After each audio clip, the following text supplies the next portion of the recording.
So if there was ever a time to talk about Yotta Bank, and more specifically Yotta Cards, as that's what we talk about on this channel, it's probably now, right? I'm guessing it's probably now, considering I'm guessing most of you guys have already seen the CoffeeZilla video, kind of calling out Graham Stephan and some of these other people who had investments within Yotta Bank, and now reading the headlines, I think something like some 85,000 accounts are now frozen, so people have money in their Yotta accounts, including me, have my money completely frozen in the bank, and yeah, that's that's horrible and very, very reminiscent of the Silicon Valley Bank issue that we had. I don't know, what was that, 6 months ago? Something like that? And I think that I have a perspective that you won't really hear anywhere else on YouTube because I have a very unique relationship with the credit card and just exactly how I've been able to kind of scam Yotta over the years, something like that. And considering I have a very different perspective on this than pretty much anyone else you'll see online, I kind of want to walk you through my 3-year experience with Yotta Bank, the Yotta card specifically, which is what we talk about on this channel anyway. I've never really talked about the bank itself. It was more so what can the card do for us and exactly how we took their money. But I kind of wanted to go through exactly the reasons why I got this card, and how everything kind of changed to today, which is just absolute pandemonium. So I would say a few years ago, I, like pretty much everyone else, saw Graham Stephan's video talking about, oh, I bought a bank, right? Which, from what I heard on CoffeeZilla, he has since privated it.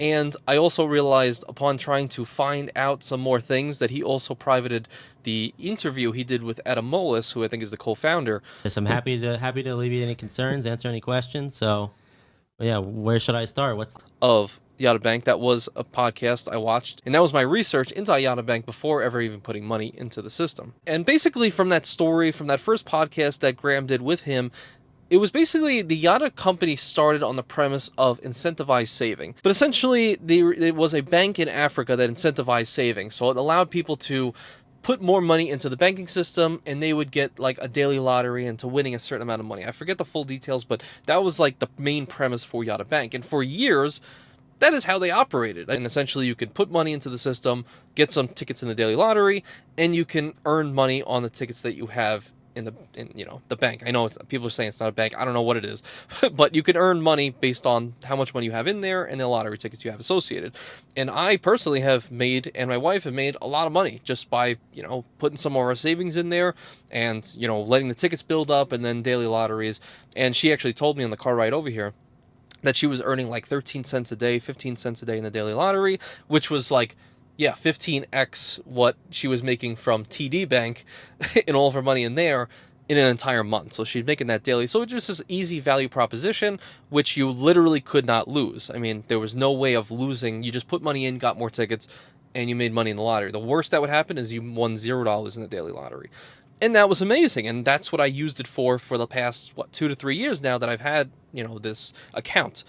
But, and really, I never really had too much money in the Yotta Bank itself. I never really had that much money in there because all I really cared about was using the Yotta credit card, which it was a credit card at that time, and then they changed it to a debit card. A lot of different changes Yotta's done over the years, but essentially I was able to use this. And the main incentive at that time, which is not a thing anymore, which is every time you swipe the card, you had a 1% chance of getting the item you just swiped for completely for free.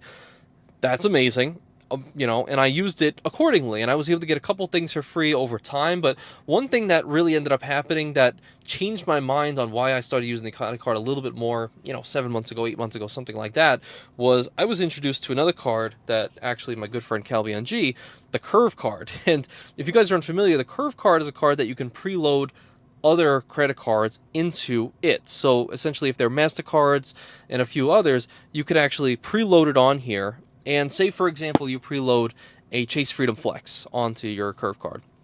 Okay, you go to a place that you think is a restaurant. So you pay with your Curve card, which ends up charging your Flex. Maybe you're going to get, a 5% back on rotating categories, something like that. And you realize, like, oh, it didn't code as restaurants. It coded as some random thing. Who really knows? But didn't give you your 5x is the main point. So what you can theoretically do with the Curve card is move that charge from the Flex over to a different card. And this way, maybe that will give you the right multipliers, what have you. That's the main benefit. But what I realized one day, and I was like, wait a second. Since the Yotta card gives you a 1% chance of getting the item you just swiped for free, like I got something that was $80 for free once. I got something that was $7 for free once. I even had a friend that won something that was $250 completely for free just by swiping the Yotta card. Easy value proposition. But I realized, wait a second, if I have the Curve card and I can just move the charge as much as I want, I literally have an infinite amount of chances of getting something completely for free. And that's where I think I differ. I essentially found out a system to which you can get an infinite amount of things for free with this card. And if it's not for free, okay, just move it to the curve card or a different card in that system. You get the money back in your account, no harm, no foul. And just keep doing that until you get something for free.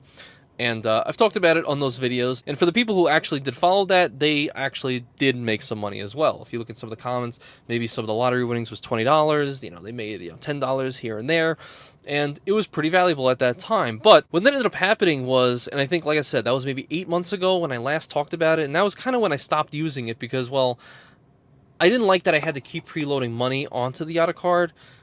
And I just didn't want to deal with the hassle anymore. So I got other cards. I had to deal with welcome offers or what have you. So I kind of just stopped thinking about it and I stopped using it altogether. Then a couple of months after that, I think it was maybe 4 or 5 months ago now. You guys know, you probably heard it on the CoffeeZilla thing, but the Silicon Valley Bank failures, right? And a bunch of people's accounts were frozen. Nobody can get money out. And there was a mad grab to go to all your local banks to take your money out because this is going to be a liquid crisis event, right? And you're not going to be able to take your money out.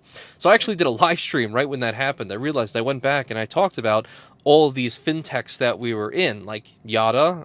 My fiance, almost wife now, are kind of talking about is to pull all of your money. It does not take you any extra work in your life to take all of your money from these smaller banks. I'm talking, even I like to talk about them, Yotta Bank, SoFi, Wealthfront, any of these online virtual banks or just these smaller credit unions. These are the companies that are going to get wiped out. You know, I talked about some of these credit unions and what have you. It was like any of these banks that are fintechs that are, or smaller banks, what have you, that don't have a lot of assets on hand or don't have a lot of cash on hand in their balance sheets.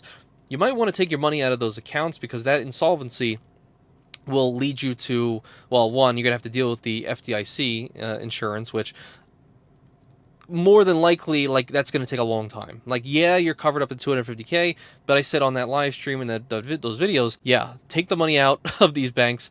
And that's because, well, it's going to be a long time before you can maybe get it out, and you'd rather not even have the chance.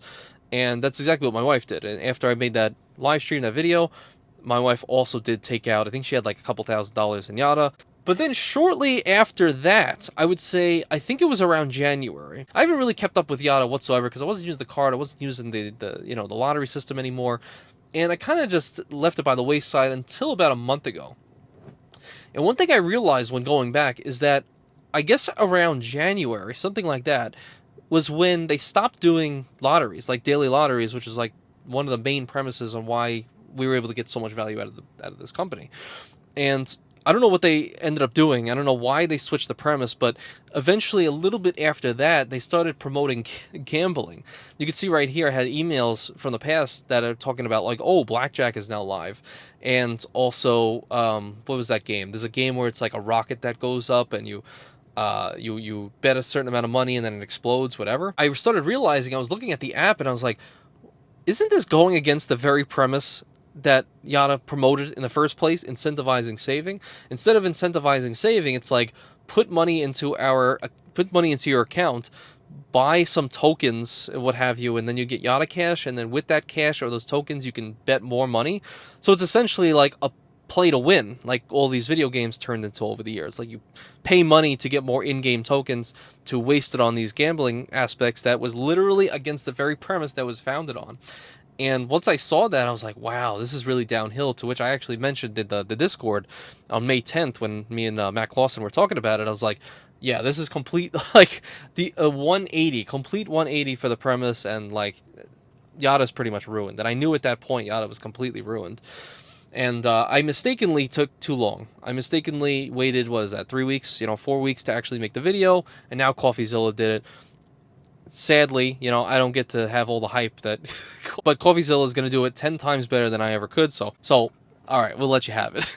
And literally, this news broke just yesterday as I was pretty much coming home from a vacation with my wife for her birthday, and I'm seeing, like, all these crazy things happening with the Yotta Bank, so I was like, I probably should just freaking mad rush and get this video out as fast as possible. And the reason I share that whole story with you guys is, like, well, the company was great.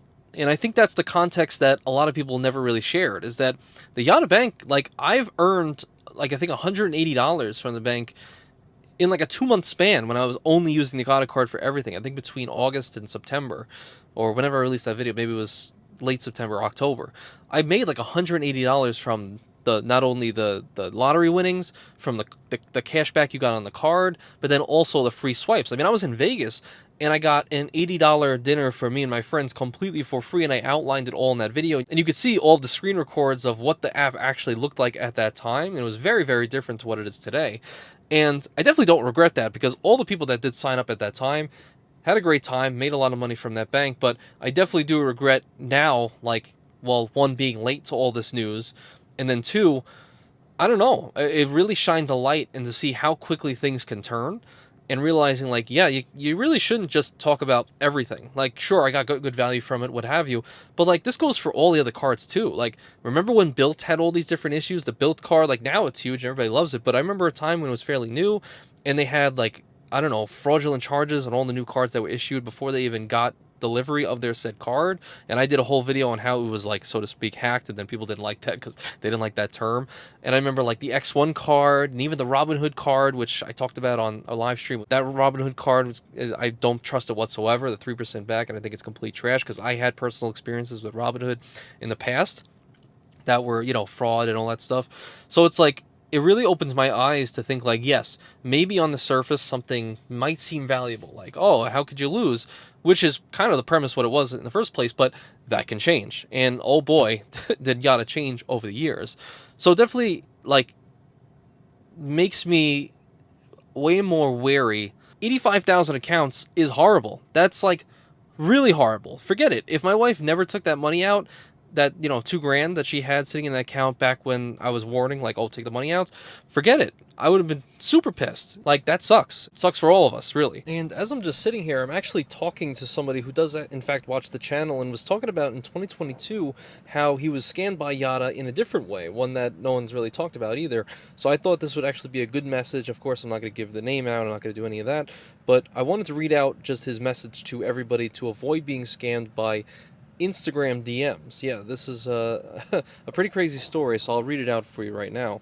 He says, I remember seeing an Instagram page that was posing as a Yotta giveaways page, or something along the lines of that, where they made posts with quizzes. Whoever answered these quiz posts right would then get a DM from the page asking for stuff like how to deposit the money into your account. For verification that the account belonged to me, I was asked weird questions like screenshots of the app dashboard without any of my actual information, which did not make sense from a verification standpoint. However, once you're in that ecstatic mood that you won something, you might overlook stuff. Makes sense. I was also asked to provide SMS multi-factor authentication codes that were sent to my phone number connected to my account. I thought this was how they deposit the money, but it turns out that's how they seized my account. I was able to track the location from where it happened, but it just looked like an abandoned library in California sometime around 4 a.m.